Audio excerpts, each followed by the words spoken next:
we got to start on these scuffed tires that we qualified on. You can't start on stickers. In the Xfinity Series, you got to start on the tires you qualified on. So when the race began, I was really surprised at how fast our car took off.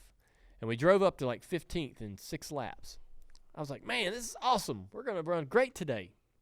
And right at that moment, when I had that thought, all the grip left the car. And I was now a 15th place car, maintaining with the cars around me. No longer feeling like I had an advantage on the people around me. I was just kind of sitting there, only able to run what they were able to run. And if I tried to get more, I lost ground to them. And so I was fighting a loose condition, and we made an adjustment to the car at the end of stage 1.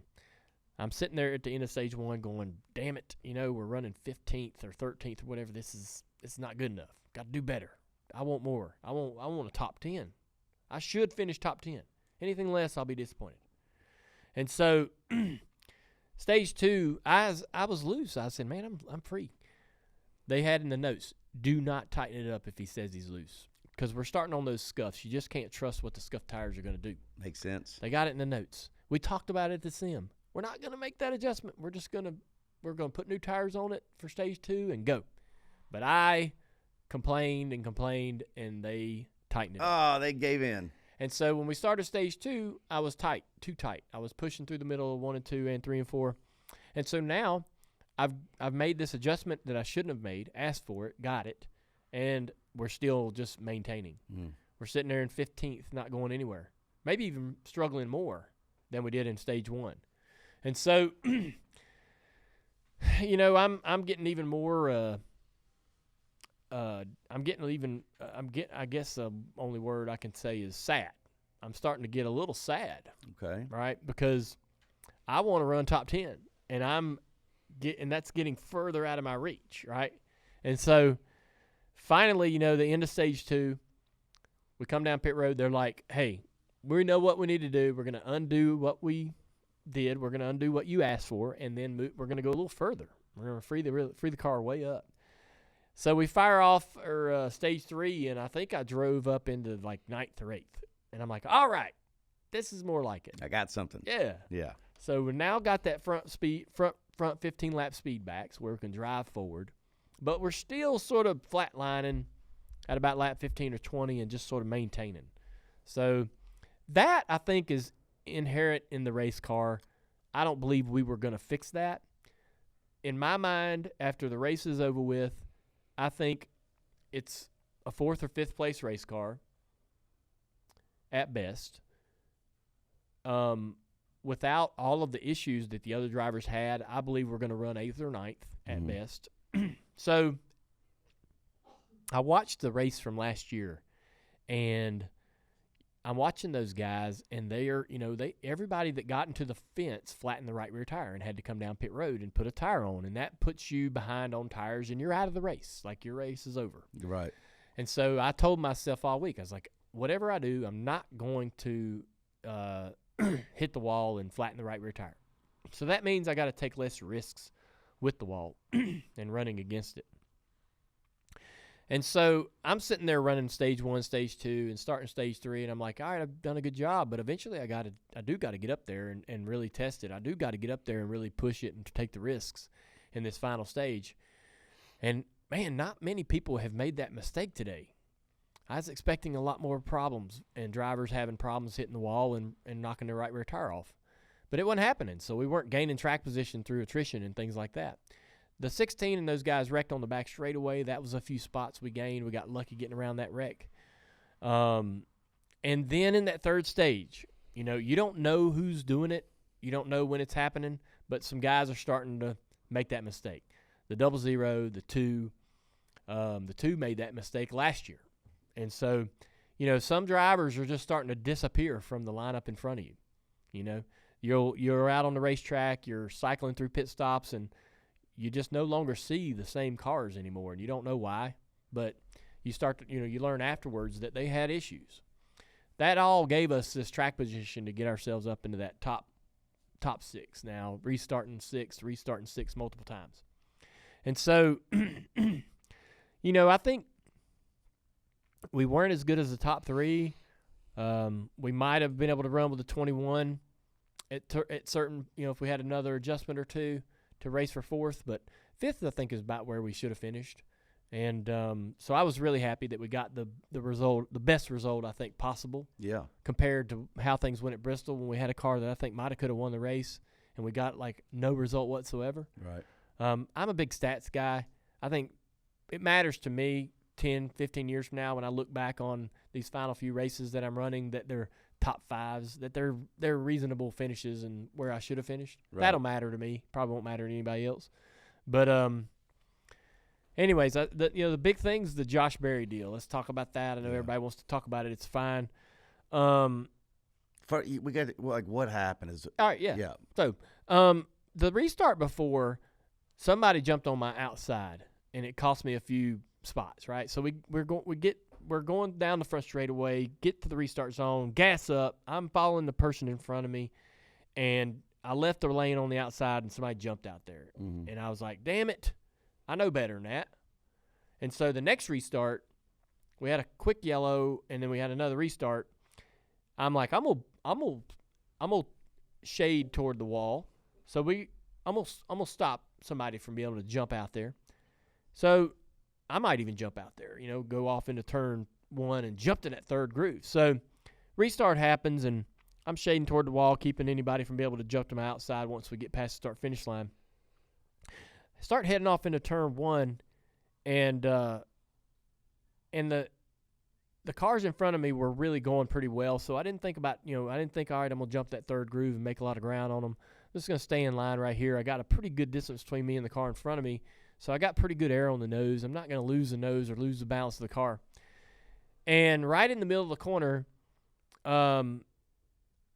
Joey is spotting for me, and he's just got a different lingo than what I've been used to. I've been listening to TJ for how many years, right? Right. Joey's lingo is different. It's not wrong. No one way is better, but it's just different.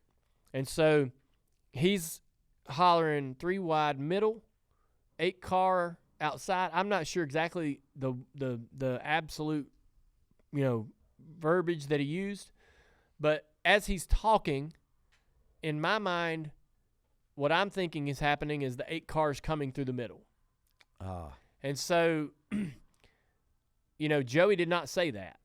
But what I heard was, what I'm computing in my mind is that the 8 cars in the middle. And I got loose, and that further ingrained in my brain that somebody was on my left rear quarter panel, right? Somebody drove up in between me and the car on the inside of me, because the car sort of, I felt like I got arrow loose by the nose of another car coming quite close to my left rear quarter panel. Which you're assuming is Josh in the moment instantly. Right. Yeah, right. That's not what was happening. Right. Josh is on my outside. Right. I don't know it. Right. Right. And so when I got loose, I'm like, well, I got plenty of room to the wall. I don't even have to lift. I'm going to just straighten this thing up, jump up a lane, and go. And as soon as I corrected to the right, I drove into Josh hard, right? Really hard. Knocked the left rear tire off his car. Ruined his day. And so I thought I'd flatten my right rear. I thought for sure as hard as we'd hit, we'd knocked the right rear tire off our car, which then that was going to be the end of our day. We didn't have another new set of tires to put on. So we'd had to put on a used tire and run run probably 18th or 20th in the race. Did you guys try to troubleshoot what happened? Like when that moment happened, did you go to Joey on the radio and be like, "What the hell?" I did. Yeah. I went to Joey and said, "Man, I didn't hear what you were telling me. I heard something different." And look, man. I mean, it was my fault. Joey just has a different lingo and a different way of telling you what is going on around you, and it just was hard for me to process in such a very quick moment. Yeah, and it really makes me appreciate the chemistry between a driver and a spotter and why it's important. Yeah. Because and chemistry may not even be the right word, but you bring up a very good point, and that's it. When we joke about the spotters always like, being overpaid, and they think they're way more valuable than they are, but they really are super valuable. And then when you don't have your guy that you're used to, little things like that can happen, right? Look, Joey's my guy. Joey's your right. He's the one I picked. He's got some great experience and he's really good at it. Yeah, he's a great spotter. I just need to understand his lingo, and Sure. this is what drivers and spotters do, man. They'll sit down after a race and go, "Hey, you know what? I'd like to hear this," or can we just, you don't even need to tell me this. This is not important to me. This is more helpful. And so we should probably do that, because I think, I think Joe's a great spotter. TJ, my usual spotter, spots for Josh. I wasn't going to take that away from Josh. Sure. For my races, that would be selfish. So, anyhow, I'll take all the responsibility for it. It's, not being in the car every week. You lack self-awareness. You're not as mentally sharp. There are a million things happening around and inside that race car in that moment, and it's overwhelming. And I got over, it was too much for me in that very moment. If I think if I'm racing every single week and I'm seasoned and mentally sharp, right, I know where Josh is. 100%. Even when Joey's telling me I already know Josh is out there. Right. But it's just, I was that guy for that moment where, you got a guy out there not running every week and kind of stepped on it for a minute. I hated it for you because I know that's like your biggest fear, right? Like, you don't want to affect other people's races when you go do these races, and you certainly don't want to, impact your own guys. And I was really nervous in your post race because I didn't know if you were going to be real, real hard on yourself, and because I knew that was your biggest fear. Well, listen, I mean, while I definitely regretted that it happened, it is something that it's at the top of my list when I go run these races. I don't want to affect another driver's event, and certainly don't want to affect their season. But I also am not. Also know what's possible, right? Sure. You're gonna race up. You're gonna race up in there. You're gonna have some potential moments where you're gonna get collected or be part of a problem, right, or create a problem. I could sit back there in 20th and not do nothing wrong, but not race for what the car can possibly do, right? If I'm going to try to get up there and do what the car can do and what I can do, I've eventually got to put myself in some compromising situations. Yes. You have to. Got to race. Yeah. But anyways, that's just, that wasn't really what that was. That was just a mistake on my part. But anyways, luckily the car was fine. Unfortunate for Josh, his wasn't. He doesn't get to finish. We don't have the flat. We get going on the restart. I picked the top again. I kept picking the top because I thought that was really going to be where I wanted to be. But especially wondering about that right rear tire, whether it was flat or not, or going flat, or whether it was damaged, whatever might be wrong with the car. I wanted that outside groove, so if there was a problem, I could just slide up into the wall and get out of the way. I didn't want to be on the bottom and have an issue and slide up through the field, right? Everybody having to dodge me. So, anyways, we fire off into the corner on that restart after the wreck with the 8. Everything's good. Gained a few spots back that I'd lost. Settled in 5th in front of Hemrick, behind the 21. Matched the 21 there for a while. Got down to about 20:15 to go, and just kind of lost the grip on the car. Just lost the balance on the car. Felt like that I could hold off Hemrick.